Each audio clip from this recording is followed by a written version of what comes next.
بسم اللہ الرحمن الرحیم۔ الصلاۃ والسلام علیک یا سیدی یا رسول اللہ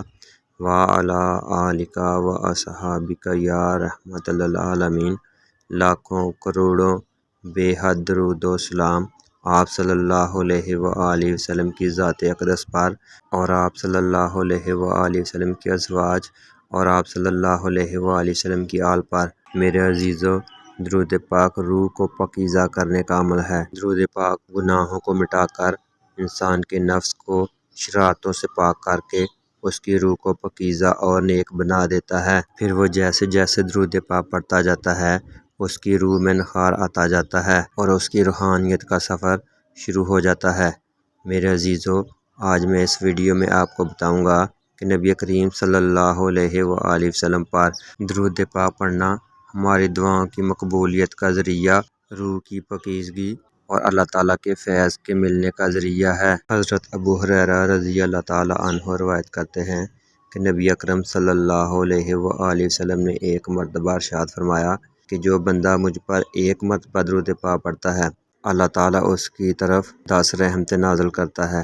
اور اس کے 10 گناہ مٹا دیتا ہے اور ساتھ ہی اس کے 10 درجات بلند فرما دیتا ہے۔ ایک دوسری حدیث کے مطابق حضرت انس سے روایت ہے، جو شخص آپ صلی اللہ علیہ وآلہ وسلم پر ایک مرتبہ درود پاک پڑھتا ہے، اللہ تعالیٰ اس پر 10 رحمتیں نازل فرماتا ہے۔ میرے عزیزو، ان دونوں حدیثوں کو اگر ہم جاننے کی کوشش کریں، اس کی گہرائی میں جائیں، تو ہمیں معلوم ہوتا ہے اللہ تعالیٰ رحمتیں نازل فرماتا ہے اس بندے پر جو آپ صلی اللہ علیہ وآلہ وسلم پر درود پاک پڑھتا ہے۔ جو بندہ آپ صلی اللہ علیہ وآلہ وسلم پر درود پاک پڑھنا شروع کر دیتا ہے، اللہ تعالیٰ اس کی روح کو پاکیزہ کرنا شروع کر دیتا ہے، اور یہ پاکیزگی کا عمل پہلی مرتبہ درود پاک پڑھنے سے شروع ہو جاتا ہے، کیونکہ جیسے جیسے اس کا درود پاک بڑھتا چلا جاتا ہے، اللہ تعالیٰ کے ہاں اس کا مقام و مرتبہ بلند ہو جاتا ہے، اور یہ مقام و مرتبہ صرف آپ صلی اللہ علیہ وآلہ وسلم پر درود پاک پڑھنے کی وجہ سے اس کو ملتا ہے۔ درود پاک پڑھنے والے کی روح کیسے پاکیزہ ہوتی ہے؟ وہ ایسے کہ جیسے آپ صلی اللہ علیہ وآلہ وسلم کو بندہ یاد کرتا ہے تو اس کے گناہ مٹائے جاتے ہیں، کیونکہ اللہ تعالیٰ کو یہ کسی صورت بھی پسند نہیں کہ جو شخص اس کے حبیب صلی اللہ علیہ وآلہ وسلم پر درود پاک پڑھے اور وہ گناہوں کی زندگی میں ہی مبتلا رہے۔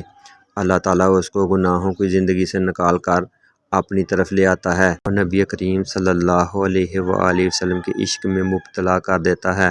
اور وہ شخص جتنا زیادہ درود پاک پڑھتا جاتا ہے اس کو نبی کریم صلی اللہ علیہ وآلہ وسلم کے ہاں اتنا زیادہ قرب ملتا جاتا ہے۔ میرے عزیزو، بعض لوگ پوچھتے ہیں کہ ہمیں فیض کب ملے گا، ہماری روح کو روحانیت کب ملے گی؟ میرے عزیزو، اس کا آسان سا جواب کچھ اس طرح سے ہے کہ آپ صلی اللہ علیہ وآلہ وسلم پر درود پاک پڑھتے جائیں۔ جتنا زیادہ محبت کے ساتھ درود پاک پڑھتے جائیں گے، اتنی ہی نبی کریم صلی اللہ علیہ وآلہ وسلم کی توجہ آپ کو ملے گی، اور جیسے ہی آپ صلی اللہ علیہ وآلہ وسلم آپ کی طرف متوجہ ہو گئے تو سمجھ لیں آپ کو فیض ملنا شروع ہو گیا اور آپ کی روح روحانیت کی طرف پرواز کرنا شروع کر دے گی۔ اور میرے عزیزو، ایک دفعہ آپ صلی اللہ علیہ وآلہ وسلم نے ایک شخص کو نماز پڑھتے ہوئے دیکھا۔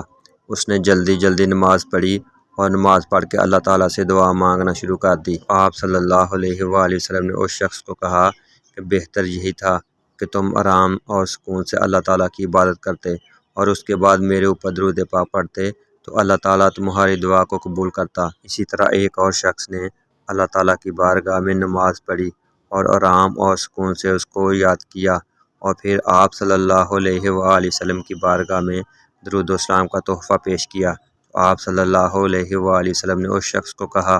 اب اللہ سے مانگو، جو مانگو گے عطا ہوگا۔ میرے عزیزو، آپ کا کام جو ہے وہ اللہ تعالیٰ سے سوال کرتے رہنا ہے، سوال کے ذریعے اللہ تعالیٰ کی بارگاہ میں دستک دیتے رہنا ہے، اور جب بندہ دستک دیتا رہے تو گھر والا کبھی نہ کبھی دروازہ کھول ہی دیتا ہے۔ تو میرے عزیزو، حضرت عمر رضی اللہ تعالیٰ عنہ فرماتے ہیں، جب بندہ اللہ تعالیٰ سے مانگتا ہے تو اس کی دعا آسمانوں کی طرف چلی جاتی ہے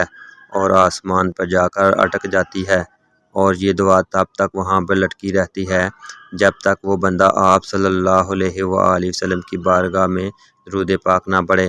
جو دعائیں آپ صلی اللہ علیہ وآلہ وسلم کے وسیلہ سے مانگی جائیں، درود پاک پڑھ کر مانگی جائیں، وہ اللہ تعالیٰ کے ہاں شرف قبولیت رکھتی ہیں، کیونکہ درود پاک دعاؤں کی حفاظت کرنے والا ہے اور اللہ تعالیٰ کے ہاں شرف قبولیت کا ذریعہ ہے۔ میرے عزیزو، اگر آپ چاہتے ہیں کہ آپ کی ہر دعا قبول ہو، آپ کی زندگی میں آپ کو فیض ملنا شروع ہو جائے، تو نبی کریم صلی اللہ علیہ وآلہ وسلم پر کثرت سے درود پاک پڑھیں، کیونکہ آپ صلی اللہ علیہ وآلہ وسلم کا فرمان ہے جس کا مفہوم کچھ اس طرح سے ہے: جو شخص میرے اوپر زیادہ درود پاک پڑھے گا وہ میرے زیادہ قریب ہوگا۔ میرے عزیزو، آپ کو ایک بات بتا دوں کہ درود پاک پڑھنے والا، ہوا وہ ایک دفعہ درود پاک پڑھے یا اس کی تعداد کثرت میں ہو، جیسے ہی وہ درود پاک پڑھنا شروع کر دیتا ہے تو اللہ تعالیٰ کی نظر رحمت اس کی طرف متوجہ ہو جاتی ہے اور اس کے اوپر اپنی رحمتوں کا نزول شروع کر دیتا ہے۔ تو ہم جب جیسے جیسے درود پاک زیادہ پڑھتے جائیں گے تو اللہ تعالیٰ کی طرف سے اتنی ہی زیادہ رحمتوں کا نزول ہوگا، اور یہ رحمتیں اس کو دنیا میں روزی کی شکل میں، اولاد کی شکل میں، عزت کی شکل میں، سکون کی صورت میں دستیاب ہوگی، اور آخرت میں اس کی کامیابی کا باعث ہوگی۔ تو میرے عزیزو، درود پاک ابھی سے پڑھنا شروع کر دیں اور اپنی اولاد کو، اپنی فیملی کو، اپنے عزیز و اقربا کو زیادہ سے زیادہ درود پاک پڑھنے کی دعوت دیں اور اللہ تعالیٰ کی رحمتیں اور اللہ تعالیٰ کا فیض حاصل کریں اور اپنی دعاؤں کی مقبولیت کو یقینی بنائیں۔ اللہ تعالیٰ ہم سب کو توفیق دے، آمین۔